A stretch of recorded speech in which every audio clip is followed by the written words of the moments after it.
Hi Dipolars! Welcome back to the Political Science Podcast. So today, we're going to talk about a topic that might seem very simple, but is actually very effective: independent women. So in this session, we're going to talk about the topic in a deeper perspective with our extraordinary figure with a wide experience, Kak Lailatul Saadia. Hi, Thank Kak you. Dia. Hi Saira. Hi everyone. It's such an honor to finally have you today. It's such a pleasure for me to be invited to this podcast.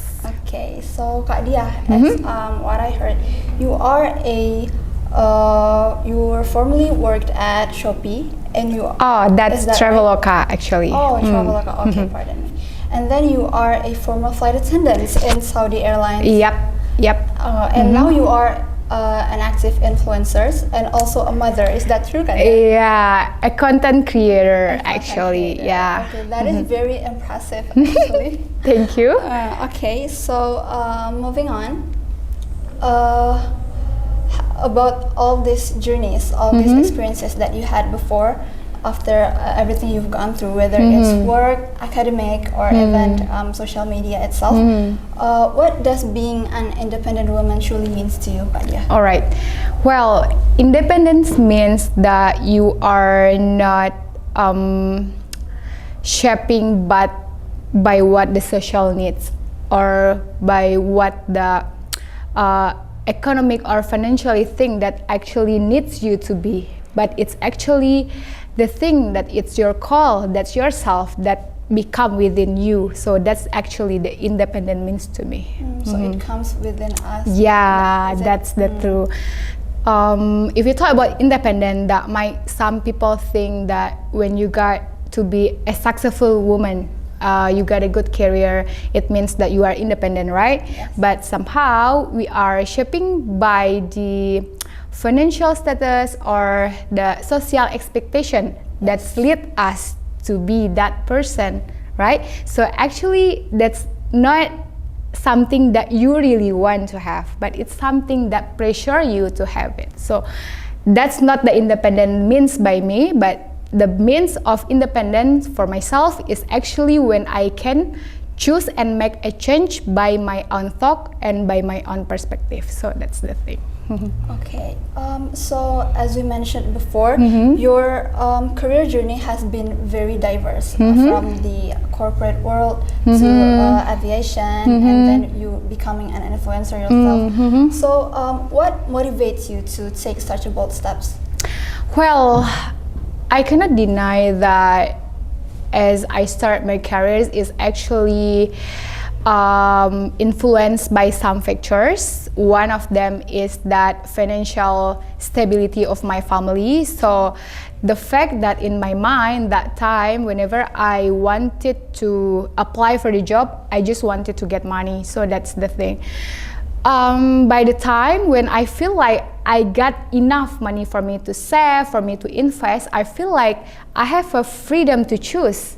So it's not actually the money thing, but I have the choice because I have this material to help me to have a choice. So this is actually the way I think how I come into a very dynamic, because at the first that might be because of that money, about the financial things, but then by later when I have a good save and also infestation, and I think that time for me to can say that I have that chance to have a choice to choose or make a chance. So that's why right now I actually resigned from my job and have my own choice. I am building my own mentoring for a future flight attendant. So this is actually some things that more valuable for me, because that's something that makes me feel like I'm free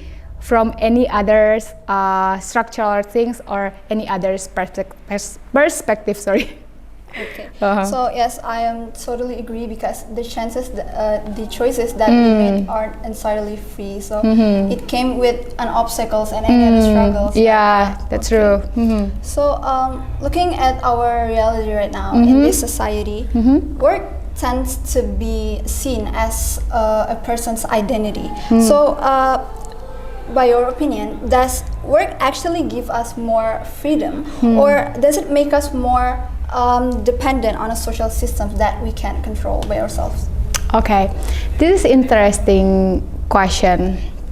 Well, again, I cannot deny that we have the structure, we have the level of society. Yes. Some of people, if you talking about working, Tan Malaka state that pekerjaan itu adalah sesuatu yang mulia. So if you are having a job to do, it's something good for you to do, right?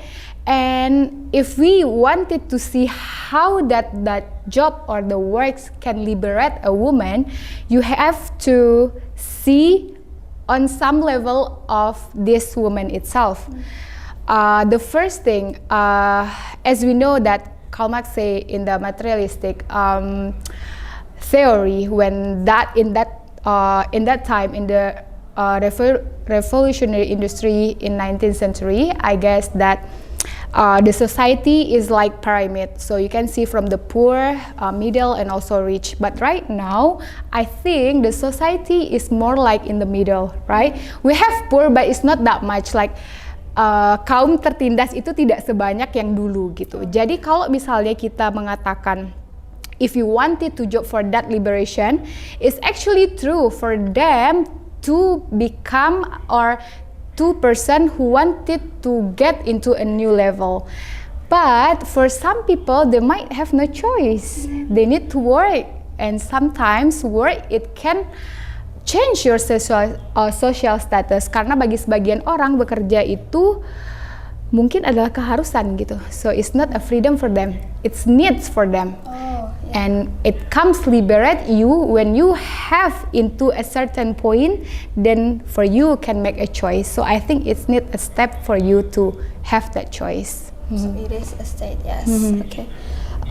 Still talking about freedom. As an influencer who uses social media as your work platform, does it truly offer you freedom, or does it actually create a more subtle form of control? All right. This is also interesting. Does the Instagram or any social media it's control me, or it makes me free from our platform?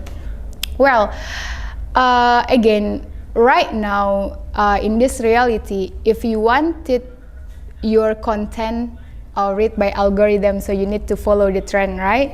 But the fact that it's not about the good or bad.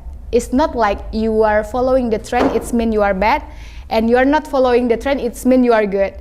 It's not the way you're thinking. But for me, myself, the way you think and the way you choose that platform, it's a matter. Okay? So the thing is, what makes you use that platform? I mean, like, what is your purpose? If you use that content to have a purpose, such as sharing the knowledge, it means that you are control the audience, right? Even though you are following the trend, following the algorithm, it doesn't matter. But then, if you use that content only for flexings, only for giving something that will make you choose or be something that will make people knowing you as that person, I think that's not that valuable for you to share. So again, it's not about the bad or good, it's about what value you bring into the social media. So that's the thing.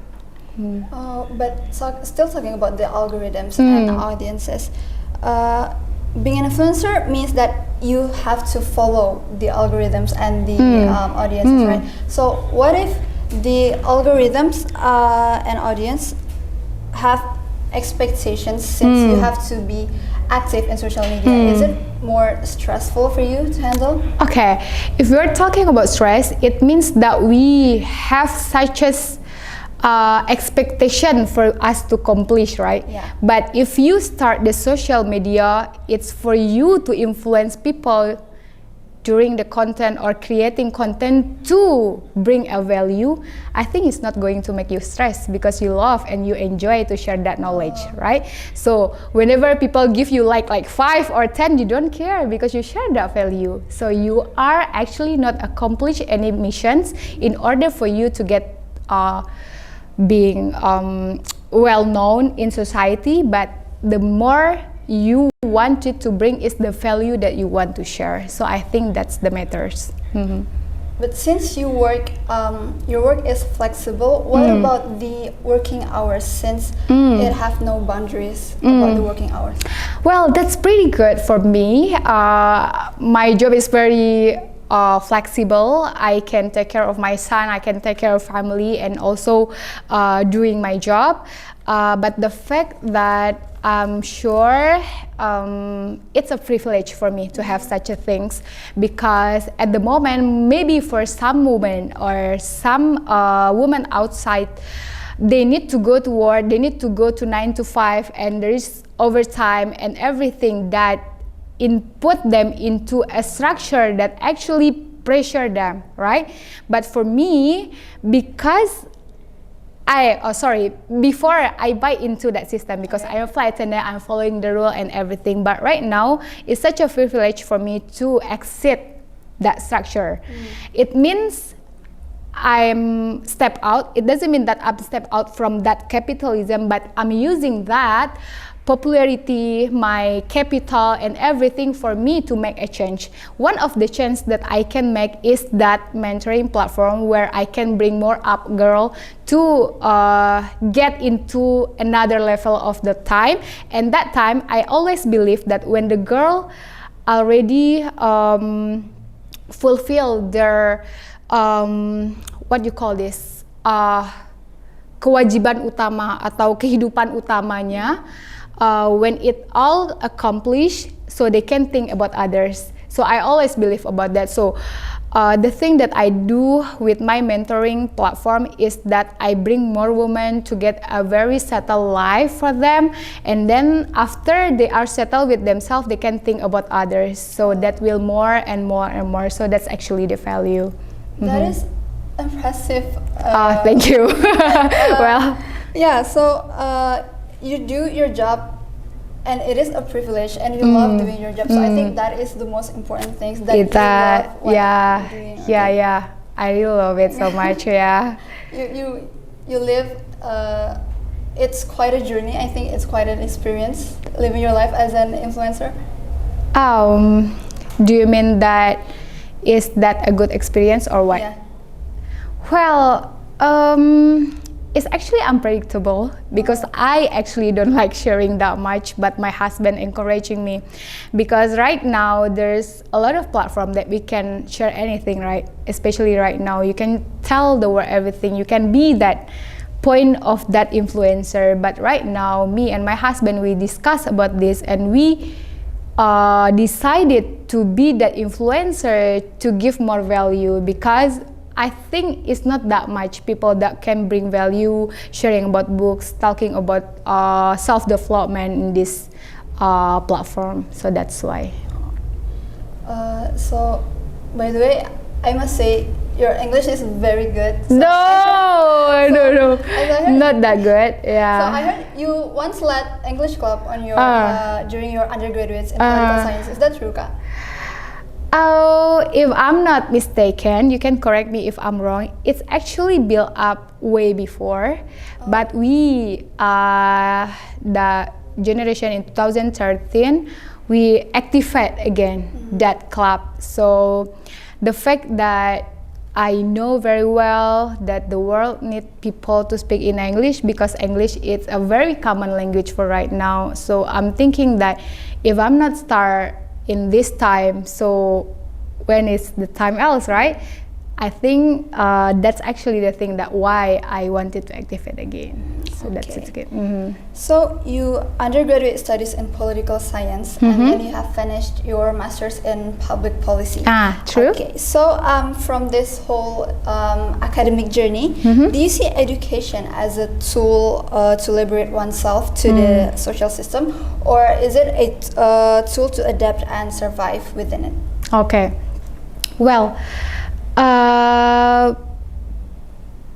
frankly speaking, if you look at the book Pendidik bagi kaum tertindas, I forgot who's talking about it. Let me recall. You can also recall. Okay. So it mentioned that for the poor, the education is actually the tools for them to make a change. So if you ask me whether the education can liberate someone, for me, yes, it is a yes. So I never feel like it's enough for me to get my bachelor, right? So I continue my master because I feel like I'm nobody. I'm from the poor position, so I need to use this tool for me to make a change, to raise my voice, because I'm pretty sure that in every society, if you don't educate enough, if you don't have that knowledge enough, I think that your voice somehow is not matters for others. So actually that how I see education, and it actually can bring me into this point where I can have a choice after I have the education. Okay, I strongly agree with that. So, Kak Dia, would you like to share any messages for today's younger generations, especially women, that striving to build a life amidst all of this economic pressure, social expectations, lifestyle standards, and any of that? Okay, well, there is one book called The Unfair Advantage that I like to share for every woman, where if you wanted to get into something, if you wanted to be independent enough, there's actually 5 things that you can do. It's called miles. So the first one, M, is about money. So if you work and you are good at that job and you have that money, you can use that money to make a change. Means then you have that freedom, right? And the second one is intellectual or insight. Means that you read a lot of books and you can share what the knowledge, what the insight. You go travel to all the countries, you can share the insight also to others. That means that you also can make a change, right? And the third one is the L. L means the location. So if you think that you live in the location is not support enough for you to make a change, so it means that you need to move, right? So we can say that our Prophet Muhammad, he's actually moving from Makkah to Medina, and he got accepted and become successful, right? From that, he can actually being a very success person to make a change. So that's also about us. If we think that we live in a certain area, it doesn't make us success, so we need to move to certain area that supporting us to get a success. And what else? Education. Education means that if you think with this bachelor degree that you can strongly make a change, then do it. But if you think that is not enough for you, you can do the S1, S2, S3, and it will make you a very powerful to get a chance also to make a big change to help others also. And the last one is S. S is a status, means that let's say you get a award and you get a very prestige level of the job, or probably you are a president, or probably you are a rector. It means that you have that power to make a change, right? So that's actually the thing, the 5 things that you need to have. So if you are right now in the undergraduate student, so if you think that you wanted to be independent enough, you wanted to make a change, I think you need to have at least 1 or 2 from this point for you again to have a choice to make your voice will be heard. So that's the thing. Okay, so it is interesting, especially the L location. So if things doesn't change, then you have to make things change. Yeah, even though the location that will make you move from that state also. So miles, everybody. And okay, Kak Dia, thank you so much for sharing your perspective for us today. It is such an honor to have you, and from this session, it opens a new space for us all, especially for me. And I would like to thank you for that, for sharing your perspective to us. And thank you so much for the followers for having us today. Thank you so much for watching this session until the end. I hope you had a great time. Thank you, and we'll see you in another episode. Bye.